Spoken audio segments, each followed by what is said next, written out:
Do you ever wonder why, no matter how hard we try, real happiness always seems just out of reach?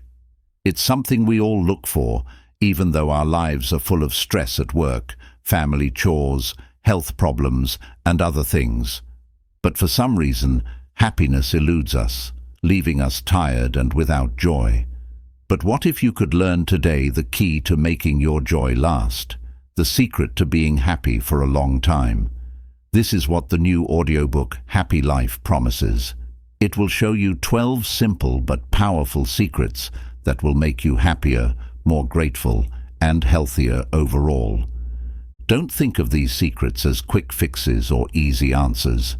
Instead, they mean deep emotional changes and good actions that give you the power to be happy from the inside out, even when life throws you problems.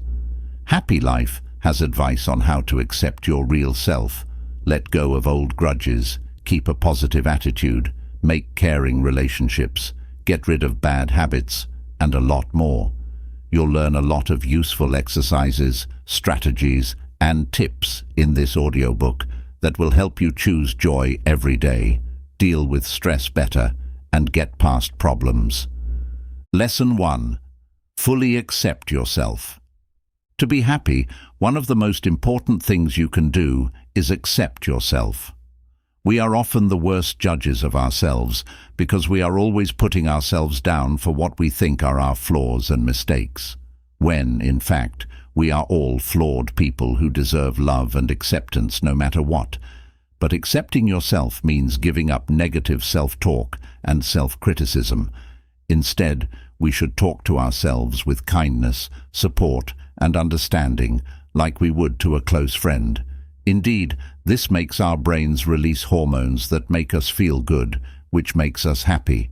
As a person who wants to accept themselves, it's important to realize that they are a complicated, multifaceted person, just like everyone else.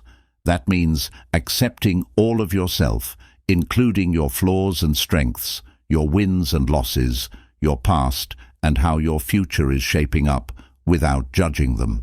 To do this, you will probably need to change the beliefs and ideas you have about yourself that were formed when you were a kid or after a bad experience. You can do this by using cognitive behavioral therapy and positive statements to create a more balanced and truthful story about who you are. Over time, practicing self-acceptance every day will change it from something you have to do to something you naturally do. You can go through life with more confidence, freedom, and happiness when you know that no matter what, someone has your back and you are enough just the way you are. You don't have to try to be perfect or please other people to feel like you belong or are approved of. Being okay with who you are is the first thing that will help you be truly happy for a long time. How you see yourself has an impact on every part of your life, such as your health, relationships, job, and sense of meaning and purpose. A negative voice inside your head can stop you from being happy if you don't accept yourself as you are, flaws and all. When you reject yourself, you might try to be perfect, talk badly to yourself, avoid social situations, please other people, or compare yourself to others all the time, which drains your energy and mind. The way you see yourself causes mental turmoil that keeps you from feeling safe or enjoying the present moment. You become your own worst enemy in the end. Being compassionately aware of who you are, on the other hand, shuts down your inner judge and makes room for happiness. A study found that being able to enjoy being alone, with or without worry, is an important part of accepting oneself and being healthy generally. Your sense of worth comes from knowing that you deserve love just the way you are, not from what other people think of you. When you can see your humanity along with everyone else's, you can let go of social masks and trying to please everyone. This makes being close to someone, taking chances, and losing a lot less scary, so you can face life head-on. When you accept everything about yourself, you don't use your flaws against yourself when things get tough. Self-acceptance means realizing that you are enough, no matter what. It is the key to happiness. It's not being selfish. Now is the time to accept yourself, not when you hit a goal like losing weight, getting a raise, or anything else. Associating successes with self-acceptance will keep you stuck in a never-ending circle of perfectionism. This will keep you from finding real happiness, which comes from within and doesn't depend on things like goals. You can work on accepting yourself every day. As an example, when you mess up at work, at home, or anywhere else, be kind to yourself instead of criticizing yourself at that moment. When you start to say mean things to yourself like, "You're too lazy," or "You're not good enough," replace them with affirmations like, "I'm perfectly imperfect, and I accept myself as I am." Hard times will bring up old doubts and self-judgment instead of self-acceptance, but these are the most important times to break free from conditional happiness. If you can accept who you are even when you are sick, having money problems, losing a loved one, or going through any other hard time, you will find inner peace and happiness. In the same way, the people in your life, especially the ones you are closest to, will set off alarms that make you judge yourself. Instead of getting angry, choose to feel sorry for your flaws and oddities. If you want to be truly happy, you have to decide to accept yourself exactly as you are, not how you wish you were. Do this right now, not tomorrow. If you want to be happy with yourself, you can't just stay in your comfort zone or wait for different things to happen before accepting yourself as you are. Self-acceptance is something you have to work on inside yourself, not somewhere else. You have to accept yourself right now. It comes from inside you, not from things like where you live, how much money you have, what job you have, or your relationship situation. Self-acceptance shines through no matter where you are or what you're doing. Not at home, not at work, not on vacation, not in a small town, not in a big building, not in the middle of nowhere. Whether you're with friends or by yourself, self-acceptance is an attitude that comes from changing how you see things. This means that seeing the world or becoming successful and well-known at work or school probably won't make you love yourself right away if you have trouble accepting yourself as you are in your everyday life with the people and habits you know. Being able to accept yourself while reading this is not only possible, it's also important. The false belief that you'll finally be able to accept yourself when you move to a new city, meet the right person, or get tenure is just a psychological trick to keep you from accepting yourself and keeping happiness out of reach. Never will there be a place or time that is perfect for you and makes you whole. If you really want to be happy inside, you have to accept yourself exactly as you are right now. Accepting yourself is possible no matter where you are. To find true, long-lasting happiness, you must first choose to stop criticizing and perfecting yourself. You can do this by realizing that these harsh inner voices are learned responses to past events or societal biases, not facts. If you don't challenge them, they will do a lot of damage to your mental health and happiness. So, the first step is to be aware of when that mean inner voice starts to speak and consciously replace it with kind, realistic thoughts, like you would for a friend who is having a hard time. Because studies have shown that being kind to yourself makes you feel a lot better. Finding the sources or events in your childhood that made you doubt your worth and abilities is an important part of this process. This way, you can question their accuracy and assumptions using tools like cognitive behavioral therapy, affirmations, or journaling to rebuild your self-perception without old biases. So, the things you think are flaws, like being sensitive, quiet, messy, etc., can be seen as neutral or even positive traits that make life more interesting and beautiful. You also learn to accept yourself when you respect your unique wiring, such as your attitude, work style, and way of learning, instead of trying to fit yourself into boxes that don't fit, which can lead to stress. When you accept yourself, You don't judge or compare yourself to others. You just accept your natural habits and limits. So, saying no to too much and putting self-care first will protect your energy and help you be your best self instead of berating yourself for not being productive or managing your time well when you're tired. Realizing that you are a broken, changing person who deserves love, no matter what, is the most important thing that can help you accept yourself. When you accept both your good and bad traits, your wins and failures, you are better able to show kindness to others. Recognizing that everyone is flawed and growing, to learn the art of self-acceptance from people who live by unconditional self-love, you have to pay close attention to what they say and do to understand how they talk to themselves so nicely, forgive themselves for their mistakes so easily, state their needs without holding back, and always look like they're happy with themselves. Write down their self-care routines, mantras, and statements, as well as their ways of dealing with stress and their rules about bad people or behaviors. They can be their own best friends because they understand the values, boundaries, and habits that make them who they are. To get to the bottom of how they came to be so accepting of themselves, ask direct questions like, what advice would you give your teenage self about self-worth? What changed from punishing yourself to recognizing your humanity?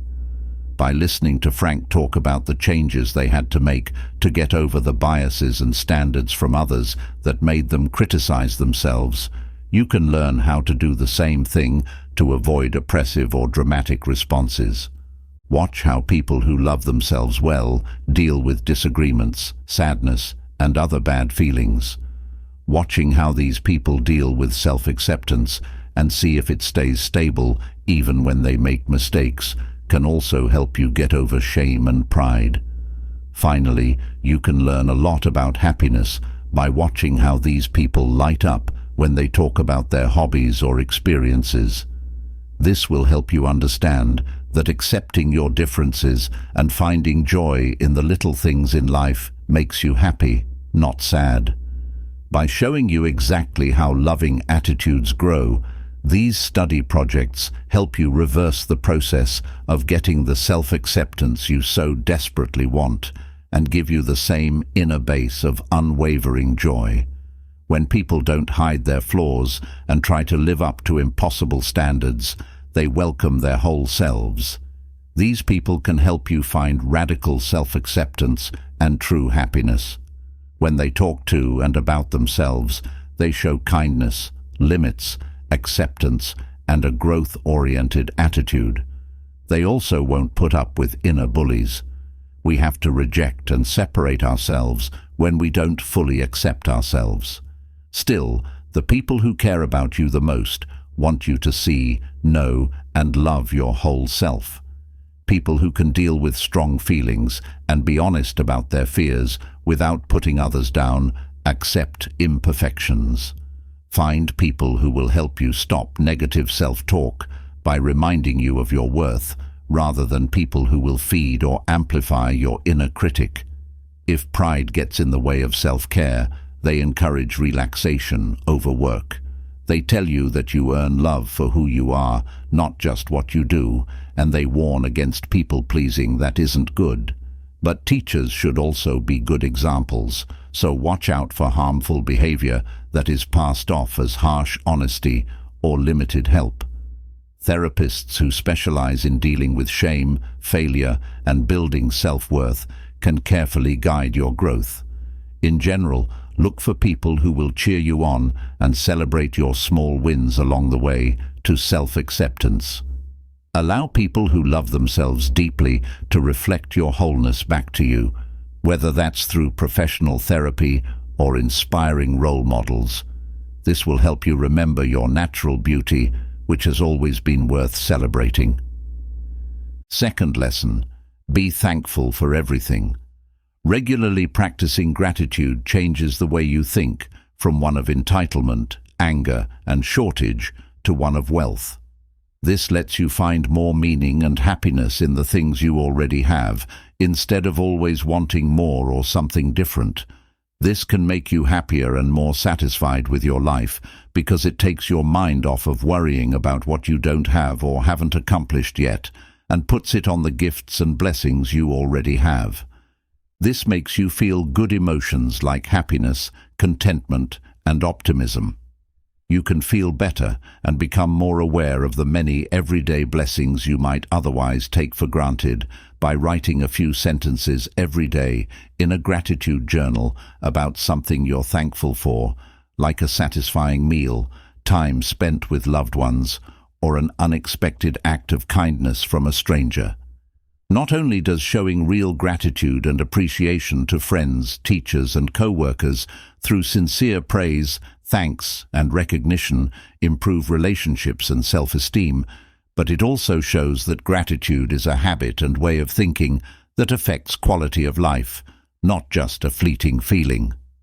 Being thankful for even the smallest moments of beauty, happiness, kindness, or humor every day builds up over time like tiny drops of oil to form a vast inner ocean that fills your mind with appreciation, wonder, and possibility instead of entitlement and unhappiness. This lets your initial state shift from a state of extreme excess to one of worry, sadness, or doubt. Being envious, angry, or taking things for granted are all traps that keep you from being truly happy. They do this by distorting your perception so that you always see problems, flaws, and what's missing instead of the beauty and blessings that are right in front of you. Thankfulness, like horse blinders, makes it hard to see clearly, keeping you from recognizing the little miracles that happen every day, like friends, nature, health, freedom, or simple pleasures. Without gratitude, your mind is focused on getting, achieving, and gaining more. But your brain is like a sieve. New things come in quickly, but thankfulness leaves just as quickly, so nothing is satisfying for long. This is the hedonic treadmill, always wanting more and trying to fill a hole that being unthankful makes. Having an attitude of gratitude, on the other hand, changes your mind right away and helps you see wealth instead of focusing on your unmet needs. When you think about what you already have, your brain learns to find blessings everywhere. Brain processes that lead to worry can be changed to lead to happiness, according to study. People who were angry before they started writing in gratitude journals said their anger went down a lot as they thought less about what they didn't have and more about what they did have. Negative thoughts like comparisons, grudges, and standards leave you when you feel valued. You are then filled with good energy and joy. Because you can't be grateful and have false beliefs about privilege or shortage at the same time, it changes the script to happiness. When you open your eyes and truly thank God for everything that is, you will find that you are spiritually hungry while everything around you is rich. Not only when things are going well in your life, though you should definitely be thankful for those times, but also when things go wrong, because that's when you realize how fragile your gifts really are. Because hardships strengthen your spirituality if you face them with gratitude instead of anger at how unfair they are, or a sense that you should not have had to go through them. Don't wait until you're old and afraid of losing everything to be grateful for the people and days you used to take for granted, like air. Because people didn't know how to appreciate things when they were younger, the key to lasting happiness is to wake up every day and count your gifts, no matter how small, and see beauty and wonder everywhere, no matter where you are on life's never-ending wheel. Because of how people are, nothing gold can last forever. So, true wisdom is to let go of everything that seems good, so we don't cling to temporary pleasures as if they should stay that way and then give up when life's ever-flowing river takes those gifts away to make room for new ones coming down the banks around the bend. So, practice gratitude now, while you still have the time and resources to get to this state of grace. Do this by carefully noticing acts of kindness, no matter how small, like a compliment, clean sheets, the stars shining, or the sound of birds singing in the morning. Do not wait until it is too late to be amazed by, fall in love with, or find beauty in the fractal patterns that can be seen in nature's designs and in people's most important moments. Our brains evolved to focus on what is wrong instead of the much bigger sea of what is right, which is something we should be thankful for. Thankfulness can and should grow every day, no matter where you are on life's winding road, because genuine appreciation isn't limited to a nice place. It's a human trait and a choice that lets us turn bad luck into good luck. Do not put off being thankful because you think it won't grow in dirt that doesn't look good, or because you're waiting for the perfect conditions to come along. The changing power of gratitude can only happen when you choose to see blessings and possibilities with clear vision, not based on circumstances. Hearty flowers grow through cracks in concrete, their tender shoots still reaching for the sky. Gratitude can also grow in abundance, even when you're going through hard times or the long night of suffering. The poet who is locked up writes love poems about small things, like a kind guardworms in the yard after it rains, and his own heart beating with each new dawn, even though he is in a sad cell block. While the dying person is thankful for the extra hours of easy rest, birds singing outside the hospital window, and a nurse walking by smile. Then you'll understand that real thankfulness isn't something you save for when things are safe and comfortable. It's a choice to see every moment as a gift, no matter what has happened or what is to come. To build this muscle, make it your habit to look for reasons to be thankful even when things aren't going well in the outside world. This will make being polite your usual mood, because even places that look like they're empty can give us air to breathe, beauty to see through skewed glass, and courage and knowledge to shape wherever the wind blows us. Making a daily commitment to actively observing and thinking back on the people, events, necessities, and parts of life itself that enrich your life and are probably already all around you in abundance, but are often ignored or undervalued, because of routine is the first step toward living a happier, more thankful life. When you wake up in the morning, pray to shift your focus from complaining to being thankful by writing down a few things, no matter how small, that you are looking forward to. Then, right before you go to sleep, give thanks again for all the blessings you named earlier that have come true, as well as for any strange visitors the day brought to your attention. Instead of running through your to-do list without being thankful, make it a habit to take regular breaks between sunrise and sunset to think about or say things that make you happy. This way, you won't be relying on constant grace to bring you more gifts. As a reminder to stay positive and happy, put up inspiring quotes, pictures, and altarpieces that represent wealth. This will help you take your mind off of negative thoughts whenever they try to take it over. Every night, write in your book a few lines about 3 to 5 things you were thankful for that day. This will stop your mind from constantly wanting more. This thought will help you see how wonderful your life is right now. Also, always thank and praise others sincerely, even those who help you in roles that you might not notice, like a bus driver, bartender, or cleaner. This will help you see all helpers as gifts. Most importantly, stop whining, being anxious, and having too much tunnel vision by praising people and situations just the way they are, and then letting go, believing that the world will always make things whole. Third lesson, let go of people who have hurt you. When you forgive others, those harmful chemicals that are linked to worry and sadness go down. In addition to the physical benefits, dwelling on how wrong or bad an offense you believe was done to, you can keep your mind stuck in endless loops about it, making it hard to move on. Letting go of anger, hatred, and the need to punish people who have hurt you or insulted you on purpose is what forgiveness means. It's a very freeing gift that you give to both the person who hurt you and yourself, because holding grudges and keeping track of wrongs done lock up your spirit and keep you from finding peace and happiness within.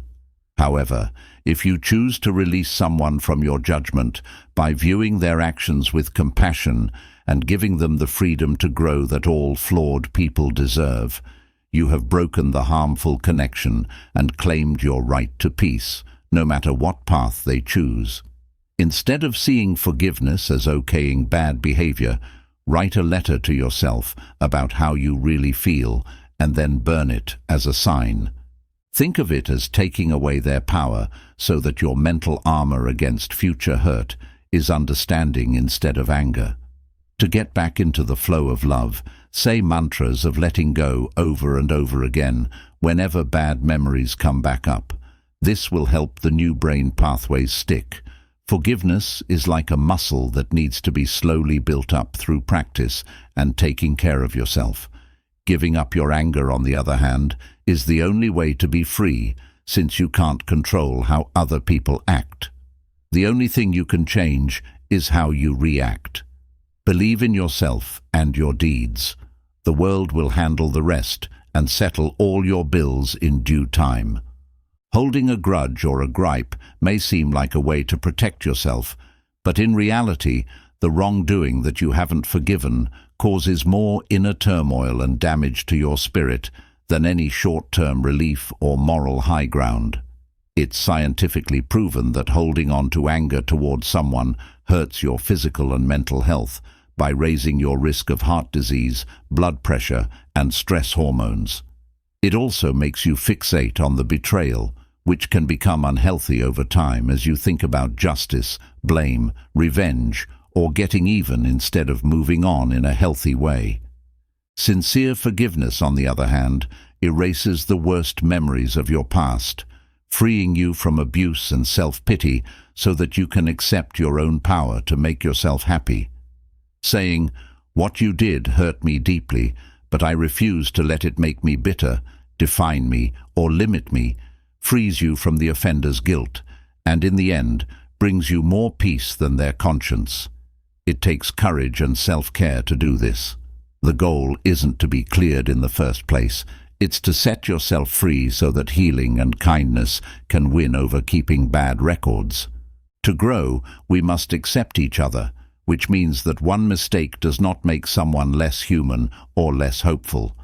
But in the end, the best thing it can give you is the freedom to let go of old hurts and return to happiness and promise for yourself. Because only light can drive out darkness, and healing is the soul's light. The first thing you need to do to forgive someone who has hurt you is to admit how much their words or actions have been hurtful and made you angry. This is because rushing to get over it will only make the hurt worse and unknowingly bring bad things into your relationships and mental health. Also, clenching your teeth and saying, "I forgive you," won't make your inner self believe you. So, letting go and validating yourself are important for the healing process to start. Find healthy ways to talk about your feelings without judging them or playing them down, like through creative arts, therapy, writing, or talking to people you can trust. Know that foolishly, hoping for someone to change or say sorry usually leads to failure.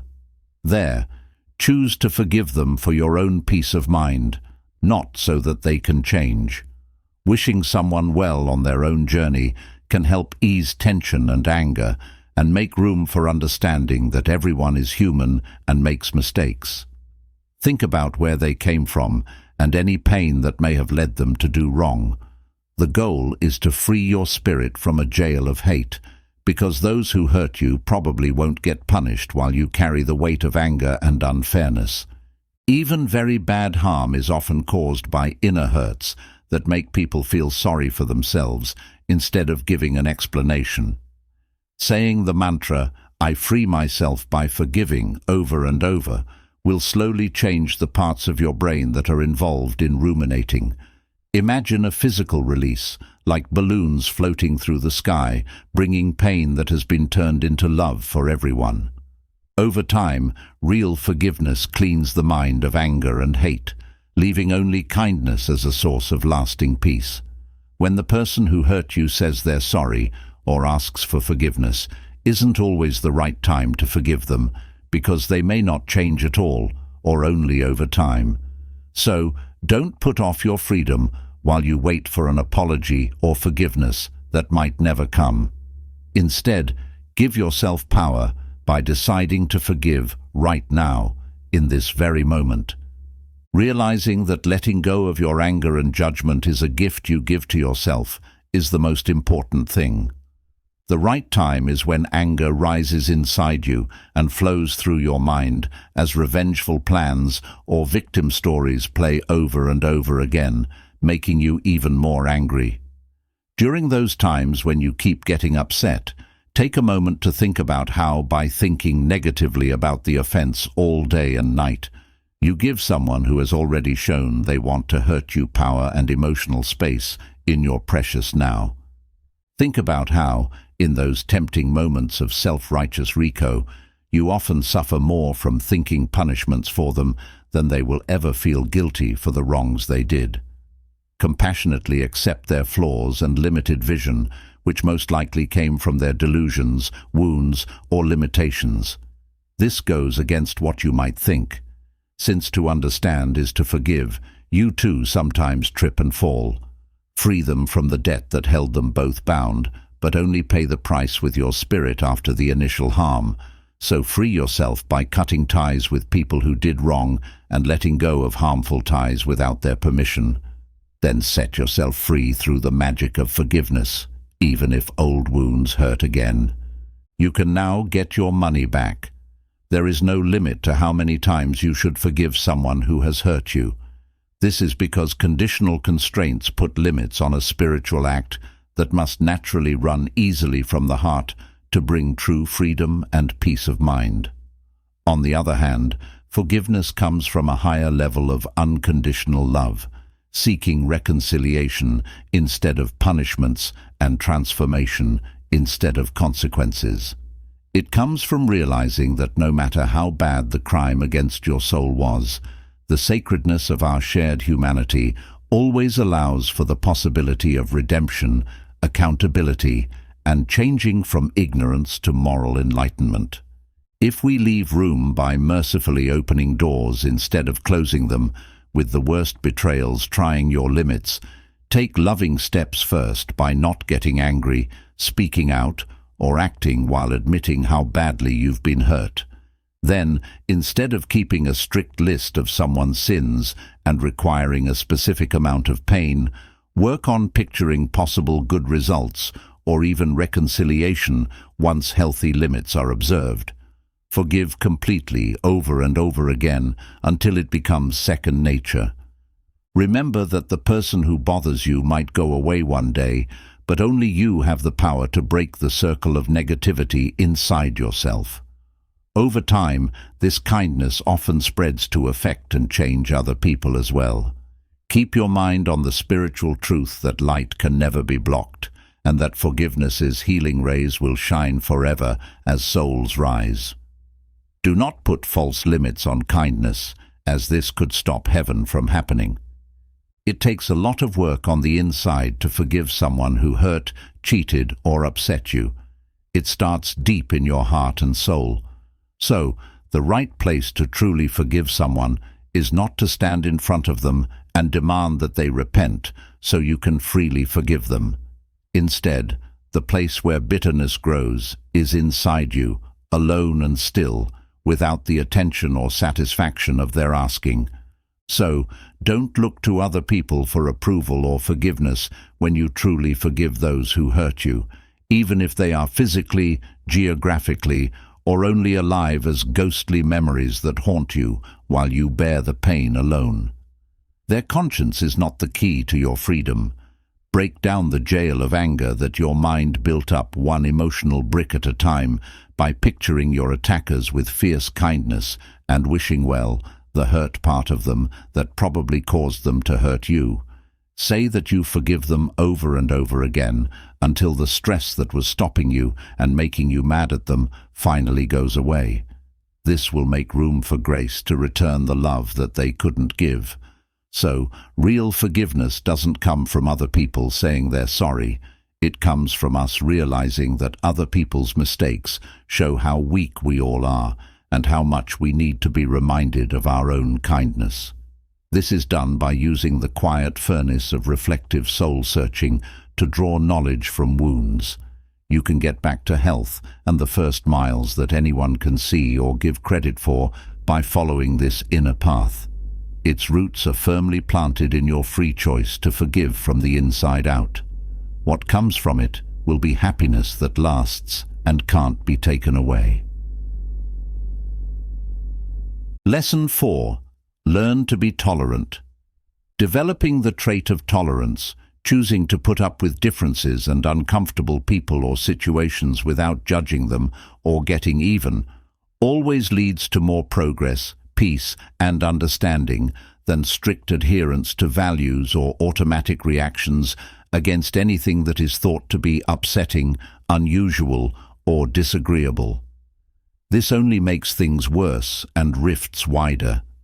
When you practice real tolerance, you can see how different people are and understand that behaviors and beliefs that may seem strange or offensive when viewed through a narrow cultural lens have their own validity and context that clears up any false assumptions about what is right or wrong. It also keeps people from acting out of anger when they see criminals as complicated people who are just ignorant, instead of seeing them as villains whose actions are the only thing that defines them. You can use your moral imagination to tell the difference between ideas and rules, debates and principles, and attacks on attacks on attacks, so that disagreements don't turn into attacks on people. Tolerance basically makes crimes and disagreements that need to be handled into chances for everyone to grow by talking to people with different points of view in a peaceful way. Because you value difference over conformity, it keeps people from turning against you and makes it harder for them to upset your inner peace. So, tolerance is knowledge that frees you from defensive cycles, tight beliefs, and conditional acceptance by seeing everyone as a guide on humanity's winding path toward expanded consciousness. Being patient is what calms the rough seas between different points of view so that the truth can shine through. Tolerance raises the soul above automatic judgment, which lets us live in peace with all the different kinds of people in our species. When you criticize others' strange traits, you feel temporarily sure of yourself, but this quickly turns into long-lasting stubbornness, anger, and unhappiness, because you keep focusing on flaws you hate instead of looking for common ground. Also, making people bad because they have controversial ideas or do things you don't agree with usually makes the problems you're trying to fix worse. If people at those parties are met with only hatred, they often become more radicalized, which makes it easier to be mean to people who are different from you. It works like brain poison. It does harm. Instead, try not to judge other people's difficult situations. This will help you get rid of negative energy and make it easier for real communication to happen. Judge not, lest you be judged, comes from the spiritual idea that not judging others lets them engage, understand, and be subtle, which often leads to both parties becoming more like each other and, over time, a slow process of reconciliation between people who used to be enemies. So, in the long run, having an accepting mindset is much better than having a moral hatred mentality, which only makes things worse and causes more conflict. When we see everyone, even those who are very different from us, as an imperfect traveler on the twisting path to truth, then different points of view stop splitting people and instead help us grow as a community. People usually feel the need to show tolerance instead of judgment when they are around others who have strong opinions that make them question their morals, their beliefs, or the things they do that you find offensive, dangerous, or intolerable.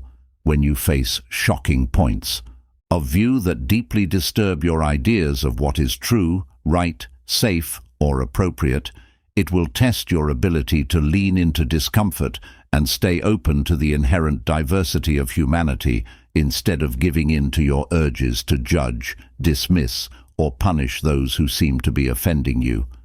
It's natural for people to feel angry when they see unfairness, but that anger shouldn't be turned into violence or revenge. This could silence minority voices, make echo chambers stronger, or push alternative views to the bottom without addressing the causes of them. Instead, be brave enough to accept things calmly. This leaves room for context, subtlety, and steady schooling of each other to slowly get rid of stupidity over time. Remember the peacemaker attitude, which knows that other people's shadows often show our own fear and unknowing, waiting for the light of knowledge to come through kindness instead of shutting down or shaming. If someone really bothers you, you should respond with strength that comes from being sure that everyone is treated fairly, so you don't have to fight back. Being a light of intolerance means not reacting negatively to hurtful, inflammatory, or hateful speech. This is because we can only get past fear-based divides and find shared solutions if we accept each other as we are, even when we aren't grown. Tolerance comes with patience, which is based on the idea that truth and peace will finally come out if people keep talking to each other. Realizing that everyone has been through difficult events that have changed their views and actions is the first step toward becoming more tolerant. So, reacting automatically with judgment, blame, or condemnation when someone irritates you often makes things worse instead of better. Instead, you should work to control these impulsive responses by becoming more self-aware so you can catch yourself making assumptions, realizing that you project your own discomfort with difference onto others who you think are intolerant, and questioning the larger societal biases and privileges that are affecting your thinking to encourage humility instead of self-righteousness. Next, use your moral imagination to think of other people's reasons and events that may have led them to do what they did instead of fighting. Instead of fighting points, ask real questions to find out more about the situation. This will help you figure out if both sides are dealing with trauma, fear, or needs. Recognize that patience is a skill that needs to be worked on all the time, not just once. You might get angry or judgmental again, but you have to be patient and keep your mind on the goal of living together. Treating even the most different people and ideas in your life with basic human care may help you grow in the long run. Believe that there is still light in everything, and choose to lead with an open heart instead of judging others as helpless, which is harder. Before we can set up justice, we need to walk in love's compassion. Chronic anger, hatred, and a fixation on flaws you think are unacceptable all have a negative impact on happiness. In order to develop patience, you have to choose not to judge people and events that make you feel uncomfortable or unwanted. A mind that is intolerant is mentally tied to negative because it is always looking for something wrong. Accepting the differences between people with kindness and understanding, on the other hand, gives you a bigger picture that sees nuances and makes sense of behaviors that you once thought were dangerous. When you're annoyed by the differences and flaws around you, gratitude, positivity, and happiness all go away. Tolerance makes your mind more flexible by breaking down hard beliefs. This lets you see the beauty and truth in other ways of being that are different from your own. No longer do perceived provocations make people act defensively. Instead, they become interesting chances for everyone to grow through open communication across differences. As a result, inner peace and calmness stay stable because you expect differences instead of conformity and believe that everyone has goodness waiting to be released. You don't have to worry about checking your surroundings for moral flaws anymore. Instead, the ease of acceptance and unrestrained kindness become your natural state, bringing you complete health, love, and a stable, accepting environment. Get out of this place without counting on other people to meet your needs. The magic of turning criticism into interest, flaws into context, and strangers into family members shows life's wealth as a beautiful collage where unity was hidden by separation and division. Tolerant eyes can see the wonderful unity that exists among all people, even when things seem to be divided. Fifth lesson: don't worry. What you can't change, you can't change. Parts of our brain that are naturally geared towards survival are always looking for risks and bad results, as a wrong attempt to take control of the unknown future. This makes us more likely to worry than necessary. Worriers find it easier to dwell on the past than to live in the present, because it helps them plan and reduce risk, even though most of what they fear is only in their nervous thoughts and not in reality. When you're stressed, your mind starts to focus on doomsday predictions, using past pain and loss as a warning while ignoring resources and assets that are already there. Worrying makes you feel useful, but in fact, it often makes you feel hopeless and stuck. In addition to this, people who worry sometimes see outside events and problems as a test of their skills and worth, even when those events and problems have nothing to do with them. This skewed way of thinking makes neutral doubt seem very scary. Finally, people who worry a lot often see themselves as nervous. They don't like treatments that help them let go of their worries, because they think that doing so would change who they are and their ability to solve problems.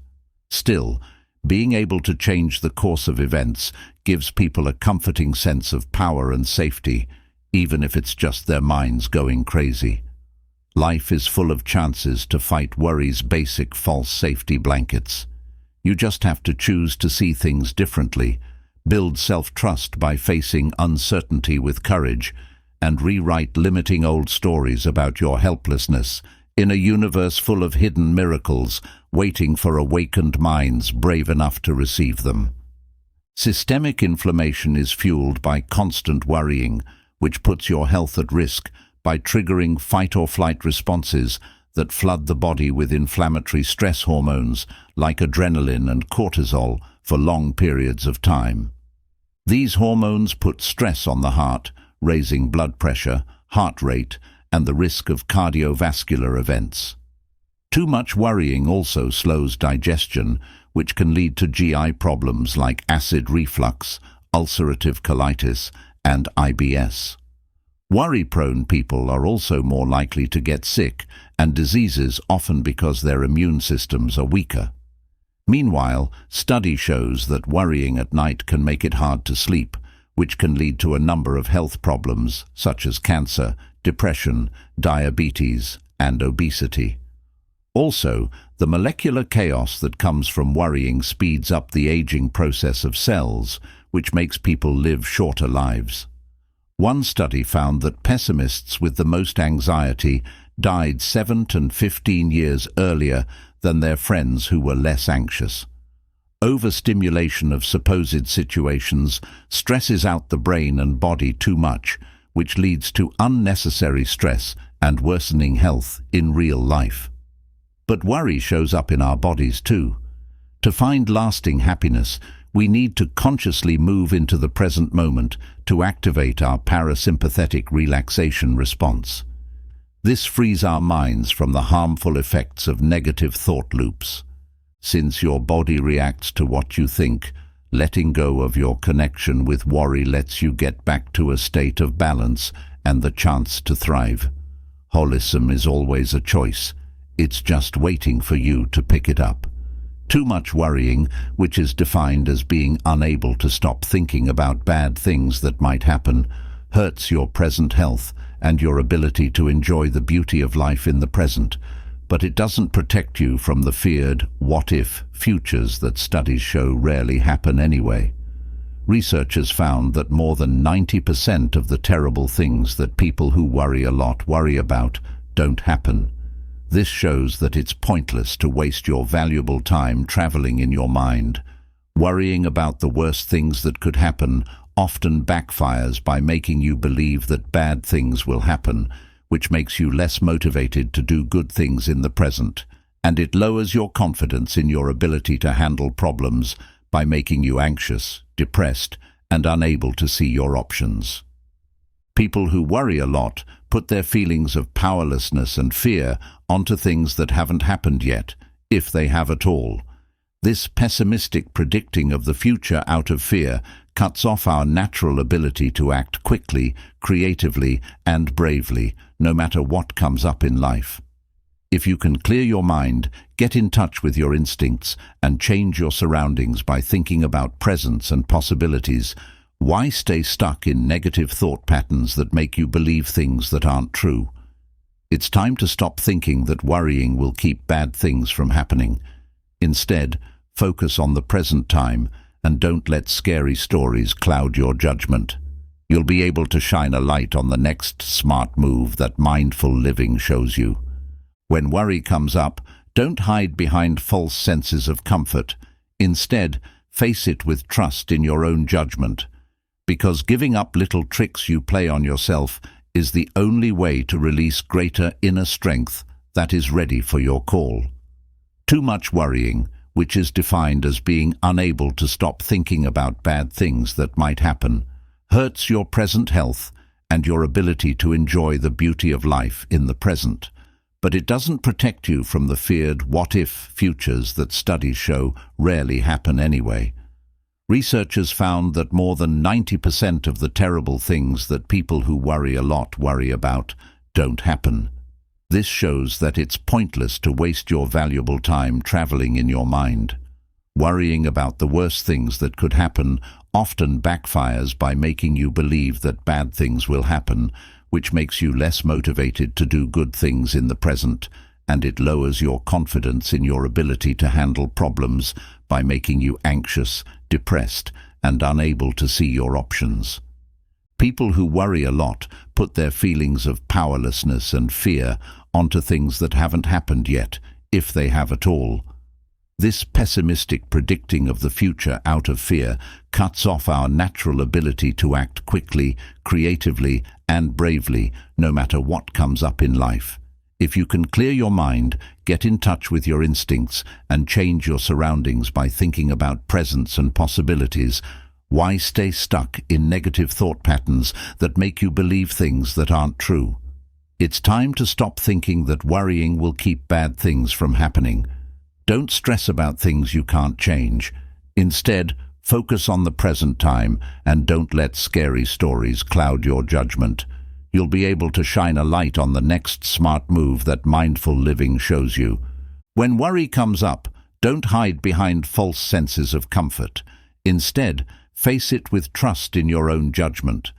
Because giving up little tricks you play on yourself is the only way to release greater inner strength that is ready for your call. Lesson 6. When things are hard, always pray and never give up hope. During hard times and times of doubt, prayer and hope can help you feel spiritually grounded. A daily prayer routine can help us connect with an endless source of strength, comfort, and guidance that will help us keep going. Having hope, on the other hand, helps us picture different results and trust that better times are on the way, even when things look bad. Even when things are hard, prayer can help us keep our minds on what is holy. Being grateful, asking for forgiveness, giving up control to a higher power, or meditating peacefully are all prayerful ways to ease our fears and break free from negative thought loops. If we let go, we can believe our gut, get ideas, and have faith in the universe's bigger plan, even if the way forward doesn't look clear. Prayer helps us remember that there is always love and divine order. It is possible to get clear if we take the time to listen and depend on spiritual help that goes beyond our own understanding. Belief is like a flashlight that shows you the way, even when things aren't clear. Having hope gives us the courage to move forward, even if we don't fully understand the whole road or the end goal. We know that losing doesn't mean you've lost forever. It just means you're in a short-term battle in a bigger story that will end with justice. There are chances to be happy, make relationships that matter, and move toward our goals every second of every day. No matter what happens, it's important to keep an upbeat attitude about life. During dark times, prayer gives us power and hope to get through until the light returns.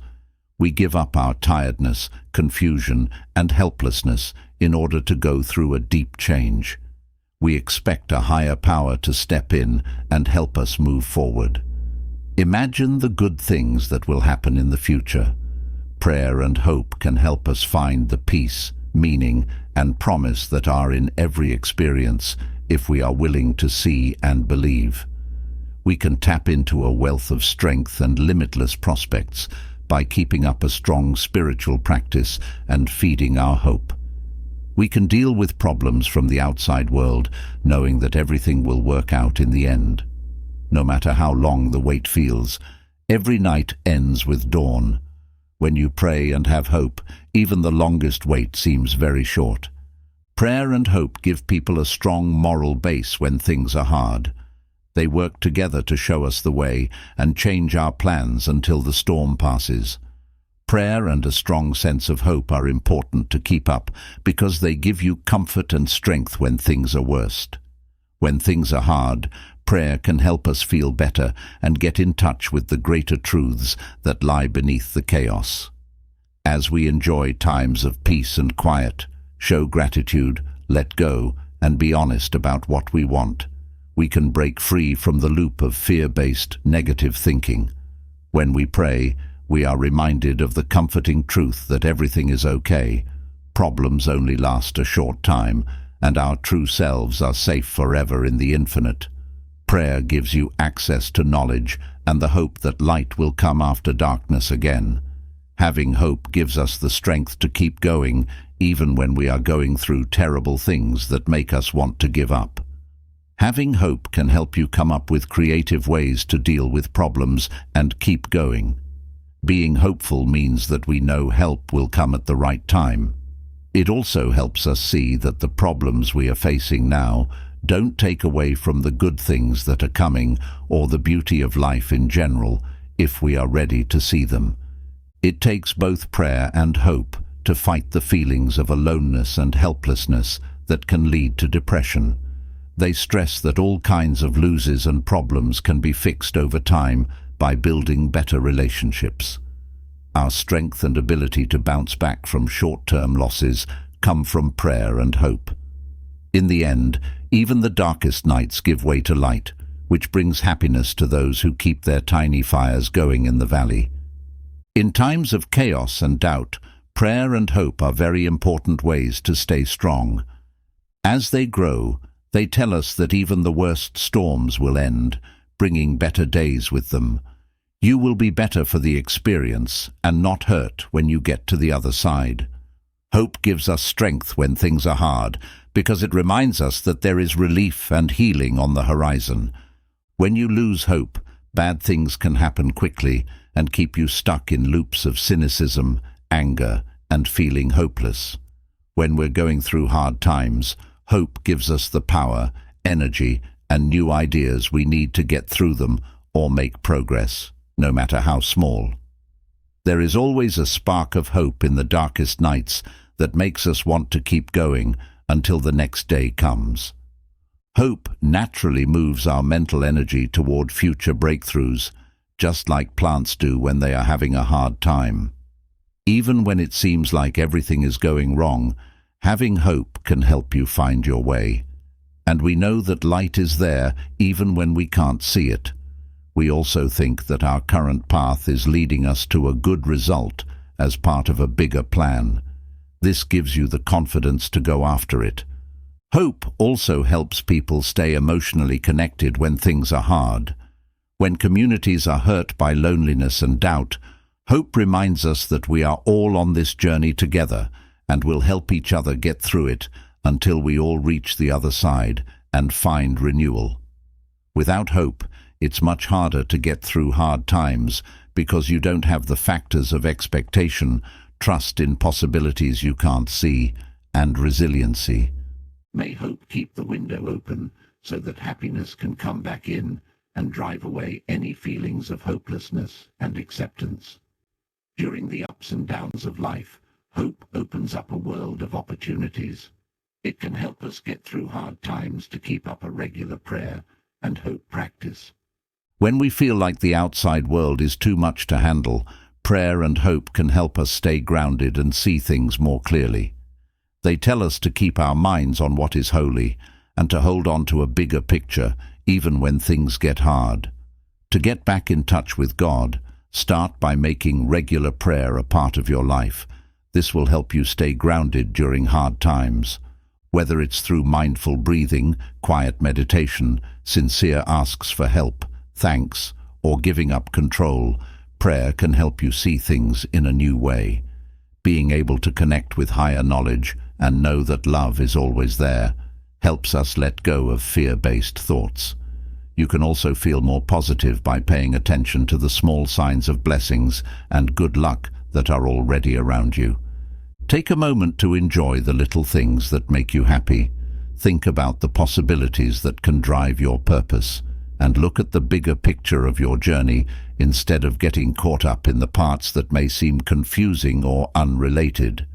Believe in people, trust the time, and be open to the fact that you don't know why things happen the way they do. Join a spiritual group for support, and look for inspiring stories that can help you stay hopeful and determined when things get tough. Challenge stories that say people always fail and stress that breakthroughs are more likely to happen when people work together creatively. Also, remind them that her light will always come back, even on the darkest nights. Let go of your assumptions and needs about how peace and forgiveness should show up. Through prayer, you can bring about peace and make room for a good change. Adopt the attitude of living in hope, even if you don't know what will happen.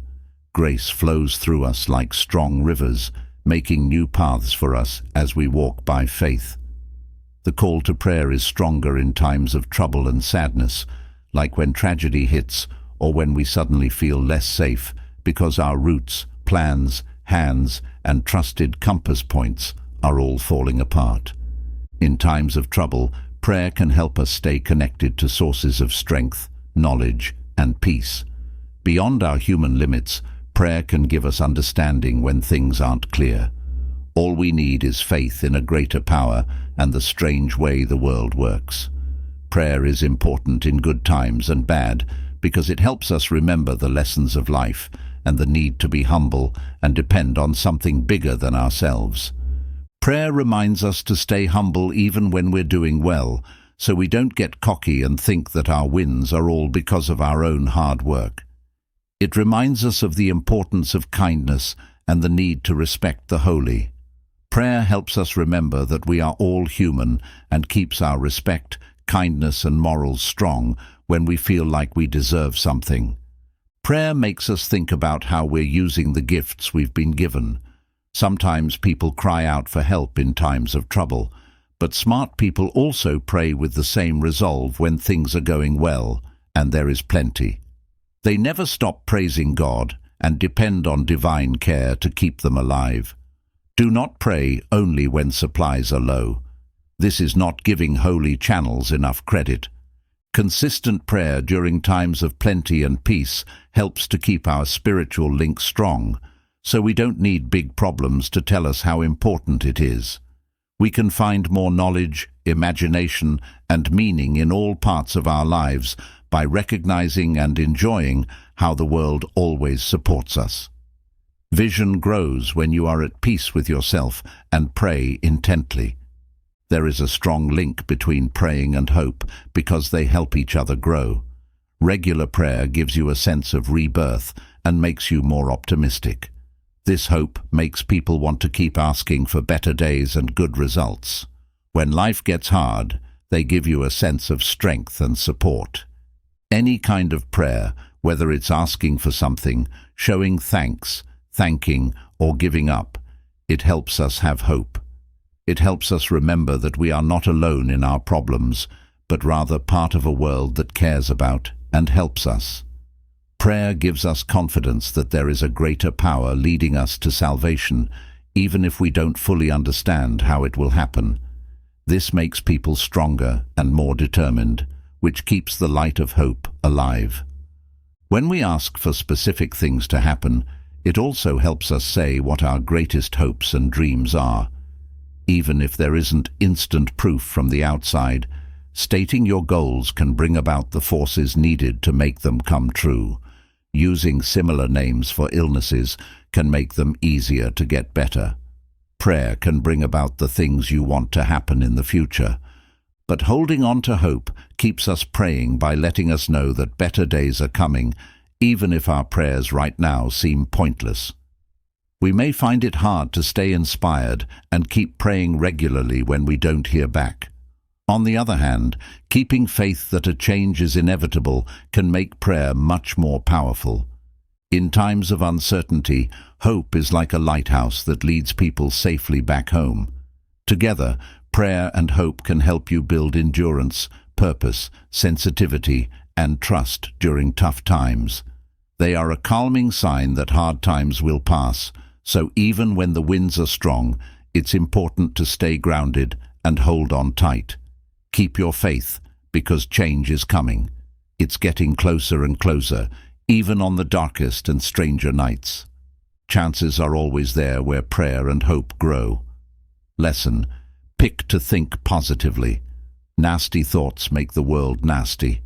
Recognizing the huge impact our thoughts have on our lives is very important. Choosing to think positively opens the door to gifts, while focusing on negative thoughts can make problems appear. So, keeping up with good thought hygiene is important for health in general. Being aware of how we think helps us shape who we are on the inside.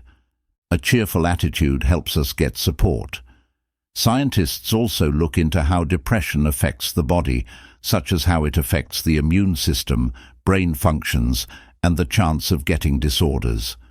It has been shown that good neural patterns can improve the way the body works. When you take care of your body, projects and relationships do well. When we realize that our thoughts have the power to change our lives, it becomes important to think positively in order to be happy. Pay attention to what you're saying to yourself and change your bad thoughts to ones that make you feel better. Practice thanks to stop thinking on what you don't have and start focusing on the good things in your life. Getting the idea that energy moves where attention goes. No matter what is going on around us, we can attract wealth if we think positively and focus on our strengths. A sour attitude can make us feel bad all the time, which can cloud our view of reality. When we focus on the things that are wrong with us, we feel unhappy and angry all the time, and we forget to enjoy the beauty and gifts that are all around us. Negativity can turn into a source of sadness and ignorance over time. Furthermore, when we cast uncertainty onto neutral situations that haven't yet gone bad, negative ideas often lead to the results we want. This can cause us to pull away from other people and make our social support systems weaker. Being positive brings us support. When it comes to our health, experts are also interested in how long-term depression affects our biochemistry. Inflammatory stress hormones like cortisol can hurt your immune system, brain processes, and general health if they are released for long amounts of time by thinking about threats. On the other hand, it has been shown that thinking positively is good for our health. Being negative can make it harder for us to see clearly spiritually. People start to think there isn't enough and they aren't safe when they only think about the worst things that could happen. The truth is, though, that the world we live in is full of love and plenty. A cheerful attitude helps us connect with a better reality and see things more clearly. Our thoughts have a big effect on how life energy shows up, like how seeds grow in dirt that is rich in nutrients. It can be hard to get things done when we think about our fears or weaknesses too much. If we want to see real changes in our results, we need to change the way we think. Understanding the inner information is important for getting good results from the outside. We can plant the seeds of gifts that will grow in abundance by practicing thanks and focusing on good things we do. Positive thinking means focusing your thoughts on good things that might happen instead of things that could go wrong. Most of the time, you have to actively get rid of negative thoughts and feelings in order to make room for more positive feelings, perspectives, and chances. For example, people who are positive when they are having a hard time often tell themselves that things will get better in the end instead of dwelling on the bad things. Also, they usually think that other people have good goals instead of bad ones. They don't worry too much about the worst that could happen because they are sure they can find answers. Also, positive thinking makes us more aware of how important it is to be grateful, especially for the things we have, even when things are hard. Focusing on the good things, like friends you already have, your skills, the lessons you've learned, and the silver linings, can help you feel better and stop the negative thoughts that can lead to depression. Making things easier to understand also helps with fixing problems. From a science point of view, there is proof that methods like happy mantras can help change the way our brains work. In turn, this can help us stop worrying too much about danger and instead pay more attention to possibilities. We can change unhelpful default code that we may have picked up from our environment without realizing it by choosing to believe helpful things. To put it simply, positive thinking means focusing on our main ideas, how we see things, and what we say to ourselves about our skills, worthiness, and future prospects. Keeping a sense of hope and being able to control your emotions are important. We change our point of view on purpose by carefully choosing what we take in and questioning what we think we know. Being aware of your thoughts, stopping negative stories, and changing them with powerful facts are all parts of shifting from negative to positive thinking. By focusing on finding answers instead of dwelling on problems and practicing regularly, mental habits can be retrained over time. Start to pay attention to what you're thinking. If your ideas are mostly negative, don't blame yourself. Instead, pay attention to them and carefully replace them with positive ones that are based on your strengths, past wins, and possible ways to move forward. Don't try to hide your fears. Take a fair look at them instead and try to put them in context. Also, this sadness will go away in time. Also, it's best to stay away from media or opinion that makes you feel worse without adding anything to your life. Be careful about what you let in and spend time with positive people who can help you stay emotionally and mentally strong. Set up good daily habits by speaking out loud about your blessings and potential. If you find it hard to stop having negative thoughts, try telling yourself comforting truths out loud. This will break the cycle and help you focus on the good things in your life. You could also write in a notebook, use thinking methods, or talk to friends who will support you and remind you of how valuable you are. Lastly, try not to think about bad things for long periods of time.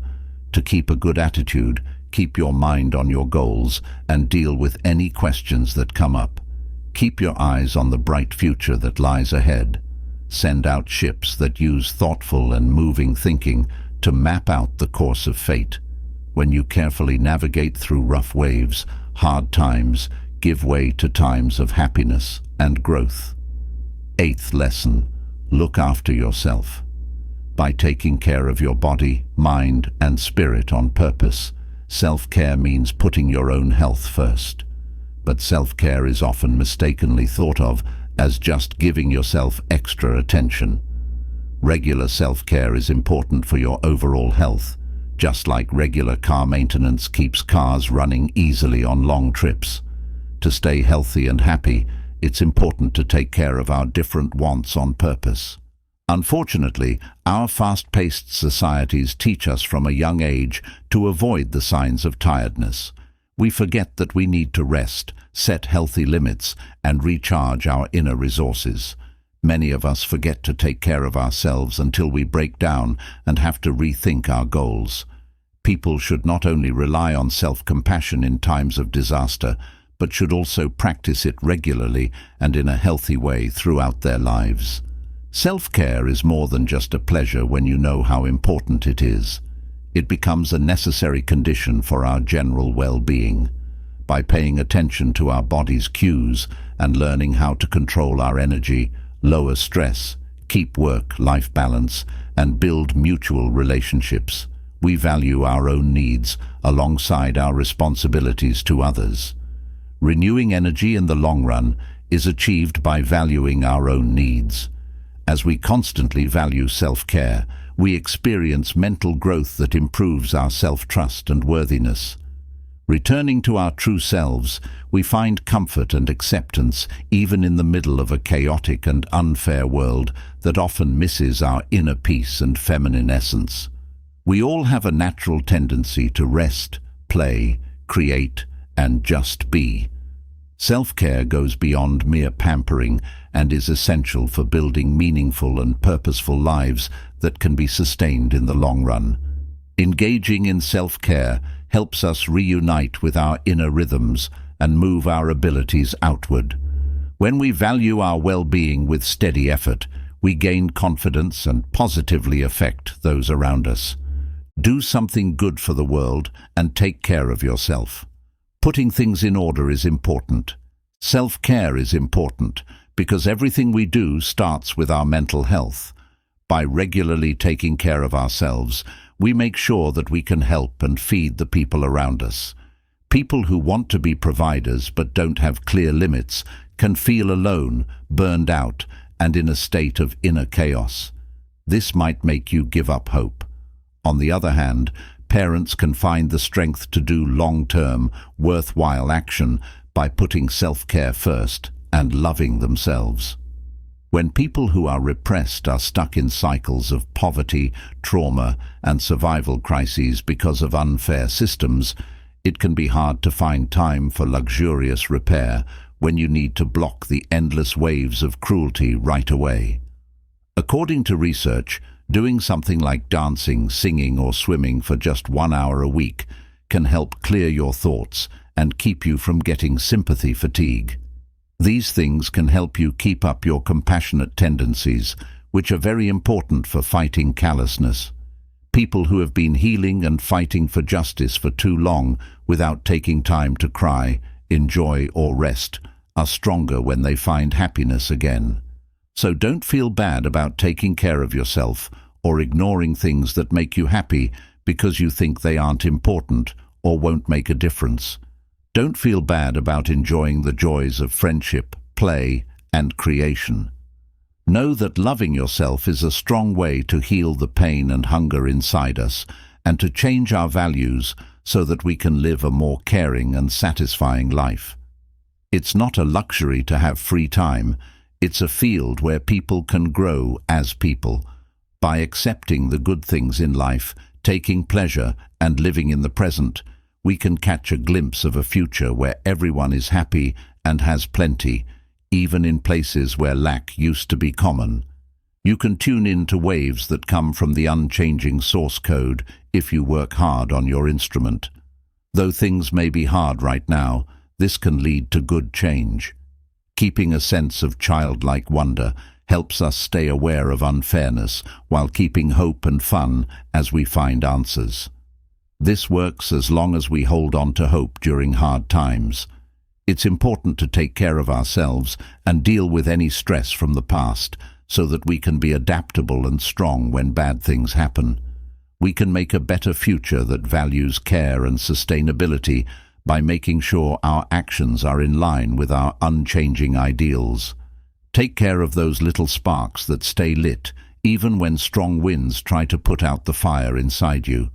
These sparks are like coals that are waiting calmly for a soft breath to turn them into a roaring flame.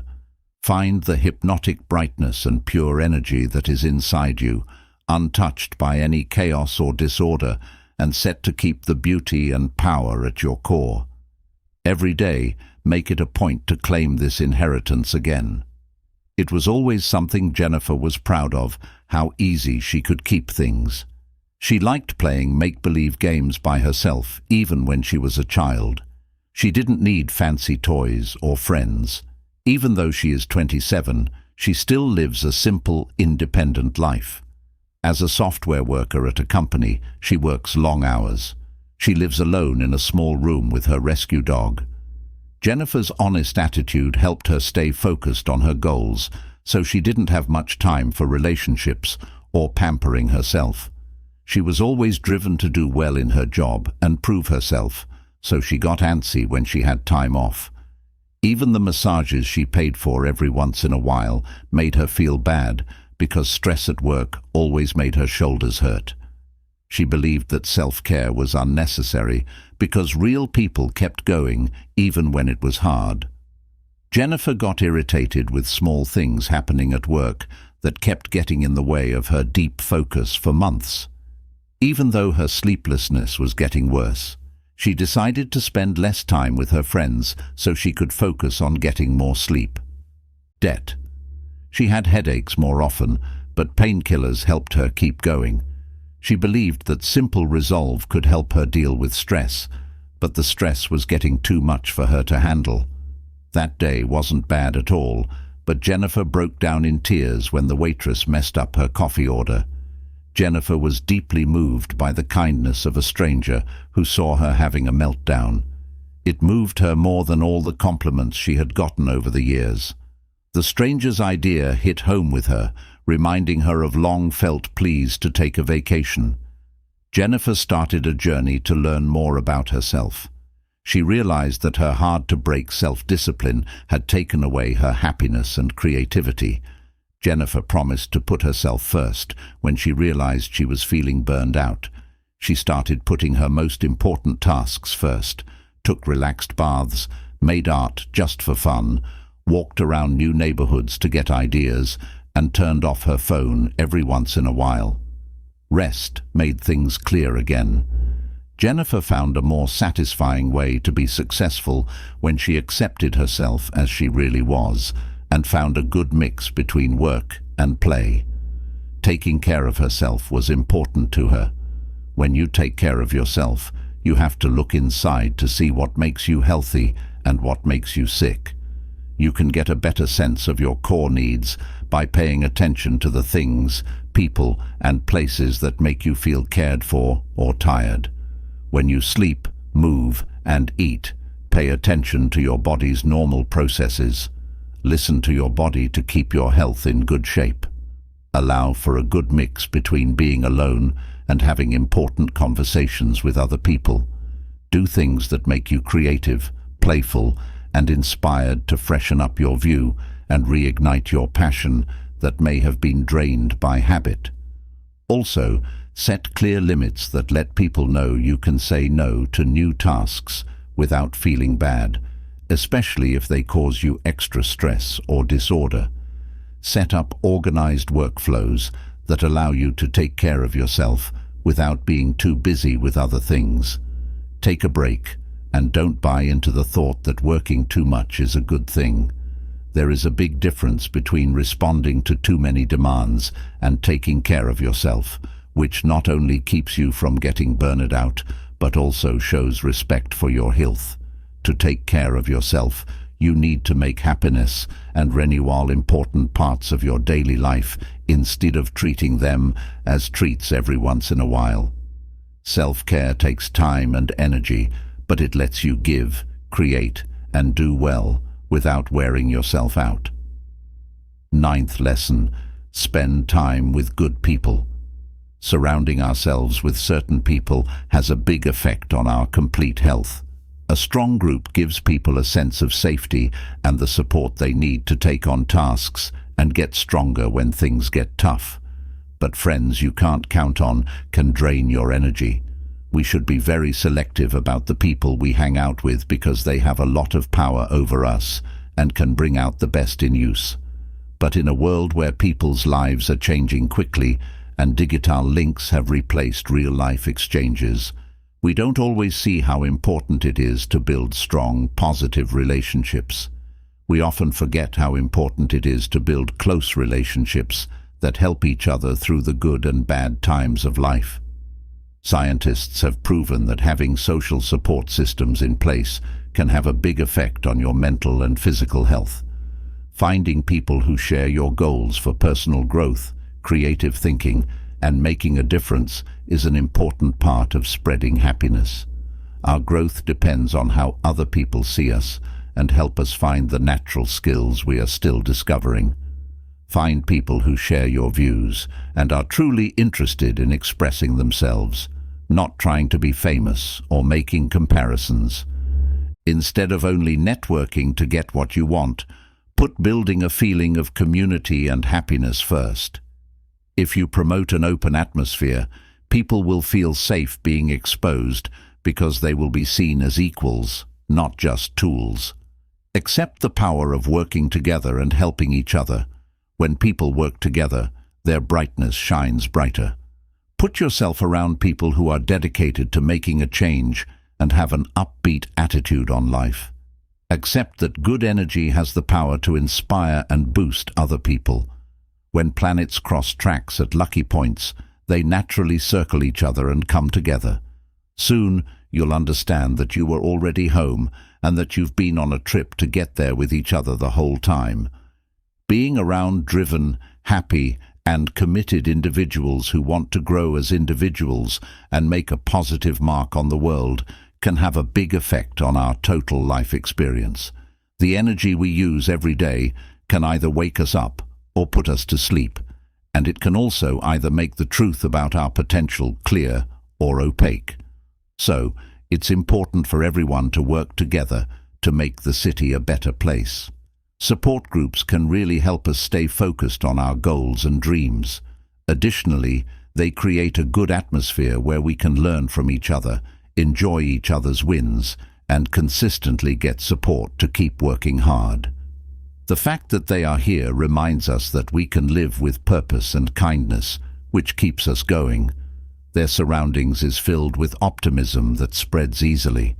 Support from people who are also trying to reach the same goals as us makes us feel better about our abilities and confirms that our goals are not just wild ideas. When people in a community help each other, they can make hard jobs easier to handle. Resonance boosts our strength, going beyond what we could do on our own when we're distracted or unsure. Some companies, on the other hand, try to be reasonable while being negative and skeptical.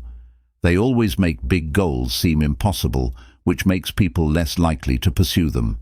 This makes people feel safer and more at ease than taking chances and going after their dreams, which eventually leads to a state of inertia and lower hopes. This is very different from passionate people who are set in their ways and believe in their goals without any doubt. One way to make your goals come true is to understand the power of relationships and work on building your inner group. Gather a carefully chosen group of people to be around you so you can be your best self with confidence. Before you start hanging out with more positive people, you should take a look at your current relationships and figure out which ones make you happy and which ones drain you. You should pay attention to the people who make you feel alive and the helpful people you have lost touch with by accident. Also, you might want to limit your contacts with people who are always negative and cynical without giving any good answers. There's no need for big fights. Just stay away from pointless arguments and spend your time making friends who are upbeat and believe in the promise of being human. Discovering a new and positive group can help you see a lot more. Meet people who share your interests in groups that are focused on personal growth and making real connections with people who are excited about making a difference. Meetups, classes, co-working places, workshops, and vacations are all great ways to meet people who share your interests. When meeting new people, it's best to go up to them without expecting a lot right away. When you're honest with other people, they'll often be honest with you too. Find goals you both want to reach before you become vulnerable. Relationships that focus on real connection and happiness for both people are more likely to last and have a big impact. Lastly, you can help create a good mood by actively sharing resources that make you feel better or by congratulating your peers on their successes. Happiness brings more happiness to you. Believe the best in people and share that positive outlook, because what you send out will come back to you many times over. Lesson 10. Be kind to other people and expect to be kind to others in return. Changing the reality we experience is a result of how we connect with the world. Every time we communicate with someone or something, it sends good or bad forces out into the internet of reality. We can foster kindness and change society to fit our goals if we see everyone as spiritual family instead of as a threat or a way to get what we want. A lot of people live their lives without realizing that we are all spiritually connected. This makes the path to group awareness harder every time we can't talk to each other. You should go up to them with humility and forgiveness. By doing this, disagreements can turn into chances to make things better and bring us closer together through love. It takes time for this change to happen, but it is worth it because we want a better future. Remember that how you treat other people shows how strong your spirit is. Letting go of our pride and choosing to treat others with respect, even if they don't agree with us, is the best way to deal with the problems that come up in a world that is always changing.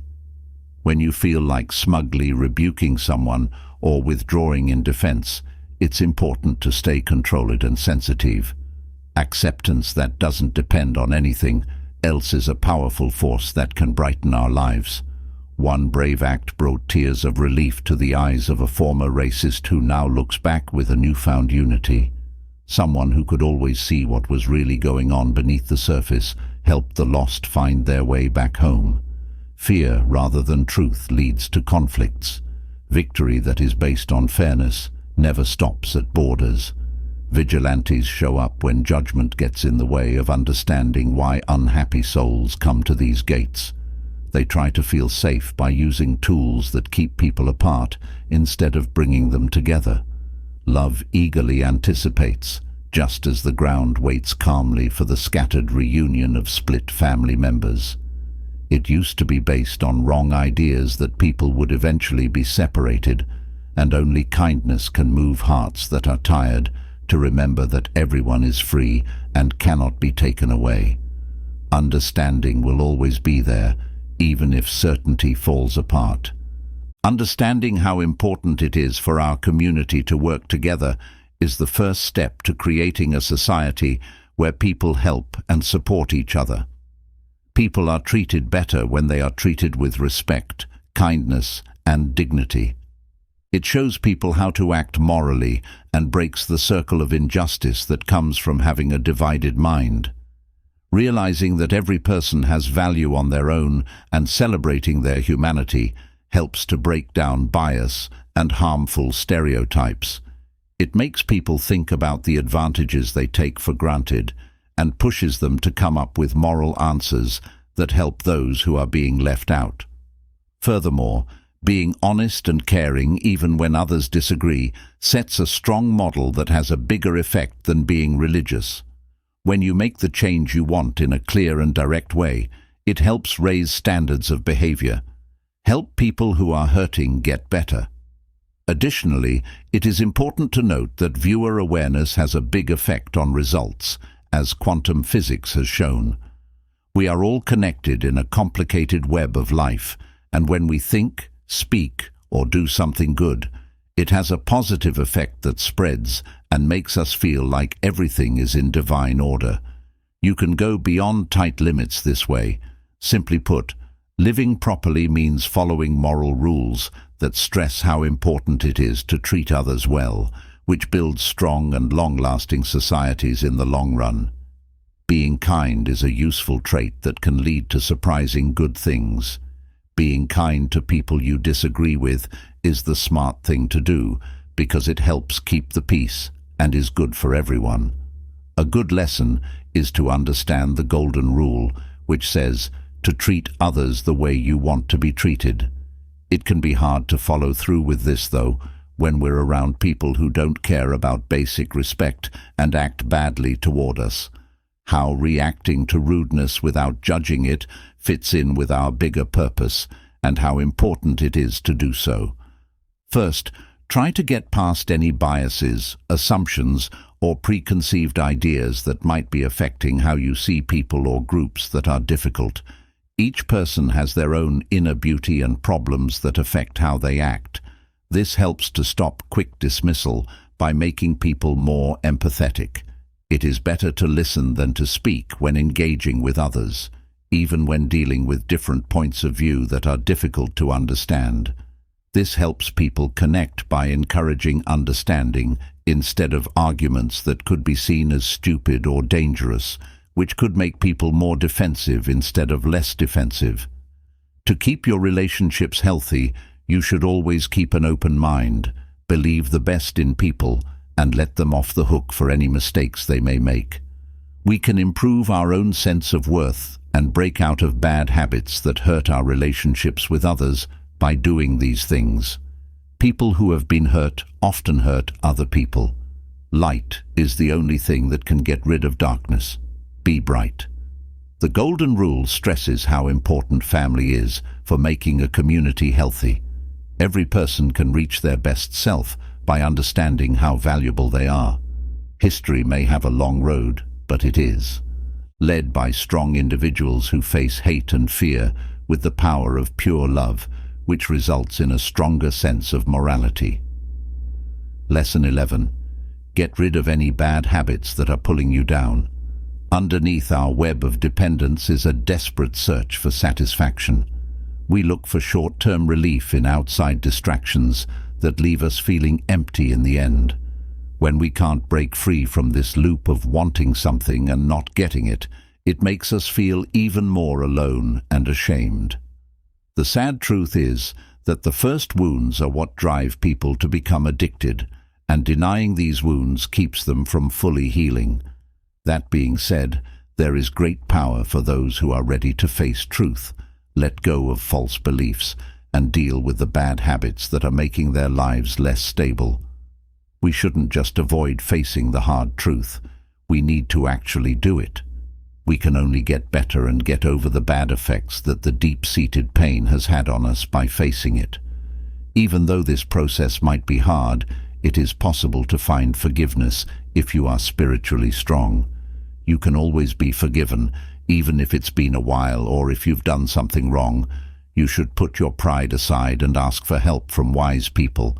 But to really change, a person has to be so desperate that they can see how much power their addiction has over them and be honest with themselves about the problems that are hiding behind their addiction.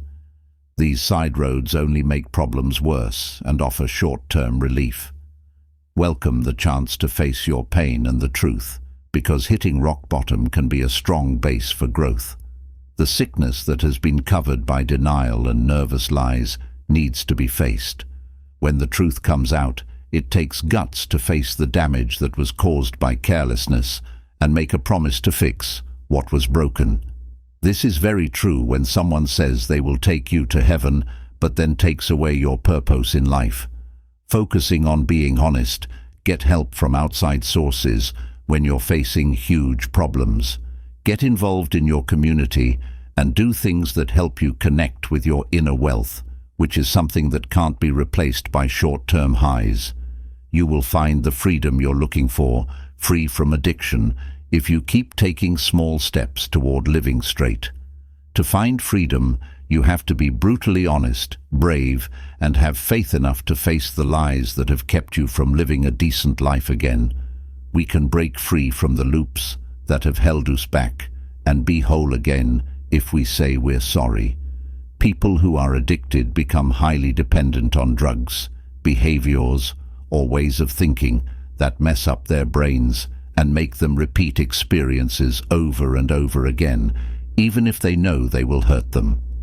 These things give people short-term pleasure or distractions that keep them stuck in a loop of wanting them and being tired of them, which wears them down over time.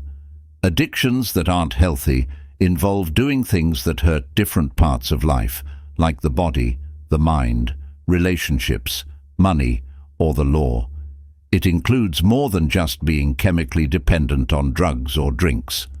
Process addictions are also included, such as gambling, using digital media too much, sex addiction, game obsession, and stealing or lying all the time. When once positive tools start to hurt one's goals, relationships, and inner peace. That's the difference between casual fun and serious addiction. People think that addiction is bad when it causes problems with withdrawal, difficulty in life, legal problems, or a drop in health. This is what happens when dependence goes beyond self-control and thoughtful balance. For treatment, it's important to get help from a professional because addiction changes the brain in ways that make it hard to depend on motivation alone. Using drugs can make it harder to fight cravings and set off natural reactions that are hard to change. To make changes that last, you need to use guidance, therapy, groups, medicine, and changes to your lifestyle. These steps are very important for changing the brain to get rid of dangerous urges. Bad habits may help people feel better in the short term, but they have serious long-term effects that can make getting sober seem impossible without help. There are many choices for people who have reached a turning point and are ready to face their dependence and recover their lost respect. There are still many ways that things could get better in the future. To fully understand addiction, you need to look at many things, such as biology, psychology, and social effects. Genetic predispositions, life events, stress, mental health problems, and external conditions are just some of the things that can make someone more likely to become addicted. There is more than one reason for addiction. Biologically, people who are more likely to become addicted have differences in parts of the brain that control controlling impulses, making decisions, and learning and remembering. The brain's neurotransmission processes can be changed by addicting substances. This can lead to strong dopamine highs that the brain becomes dependent on over time. It changes and requires more drug use to get the benefits that are wanted. Addiction is often caused by mental health problems like sadness, anxiety, low self-esteem, or personality issues that people may already have before they start using drugs. There are a lot of people who try to deal with their problems on their own without learning good ways to do so. People often count on outside answers that only help for a short time, which can create a circle of dependence. In terms of social factors, having an unstable childhood, not being cared for, having problems with family or friends, or being abused directly are all linked to a higher chance of becoming addicted later on and to having trouble growing emotionally as an adult. Formative events can change how we see the world and how we interact with others, which can cause chaos and a lack of confidence. So, to sum up, addiction is caused by both genetic and environmental factors. Genetic risks can show up in places where things are hard to plan for, where using drugs becomes a way to gain control, feel good, or pass the time when better options aren't easy to find. This dependence on drugs can cause a circle of resistance over time, which can be bad for both physical health and general stability. When someone who has been using drugs to deal with problems starts to feel weak without them, they develop compulsion. Before you can beat a dangerous addiction, you need to honestly consider how it impacts different areas of your life, like income, relationships, self-care, work-life balance, and inner peace. Being honest about the harm done makes changing things seem more important right away. Next, it's important to focus on figuring out the mental gaps, lack of coping skills, and cues that lead to dependent behaviors. Taking care of the withdrawal symptoms during detox is not enough. Return is still possible if the root reasons are not treated. You might want to go to therapy to deal with deeper problems, learn how to calm down on your own, and get help from someone who understands. If you want to get over an addiction, you have to make new daily habits and ways of living that don't revolve around it. Join groups that help people make strong social bonds, do artistic things, get fit, grow spiritually, or improve themselves personally. It is very important to have a well-organized framework when rebuilding the natural chemical reward systems that used to support behavior that hurts oneself. Do not forget how strong biological forces can be. Medicine can help along the way. Even after a person has beaten addiction, they should still be aware of any emotional or environmental triggers that might cause them to return.